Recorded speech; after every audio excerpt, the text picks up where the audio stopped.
আজ আমাদের স্কুল থেকে শহীদ বরকত স্টেডিয়ামে নিয়ে যাবে নতুন করে প্রোগ্রাম উপলক্ষে। এখানে বিভিন্ন স্কুলের শিক্ষার্থীরা ছিল।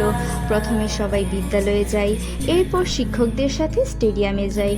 এখানে সব স্কুলের শিক্ষার্থীরা অংশগ্রহণ করেছিল। প্রতিযোগিতার মধ্যে ছিল ফুটবল, ক্রিকেট, দাবা ইত্যাদি নানা খেলা। এটি গাজীপুর ও সিলেটে অনুষ্ঠিত হয়। সিলেটে অনুষ্ঠিত প্রোগ্রামটি একটি বড় প্রজেক্টরের মাধ্যমে দেখানো হয়েছিল।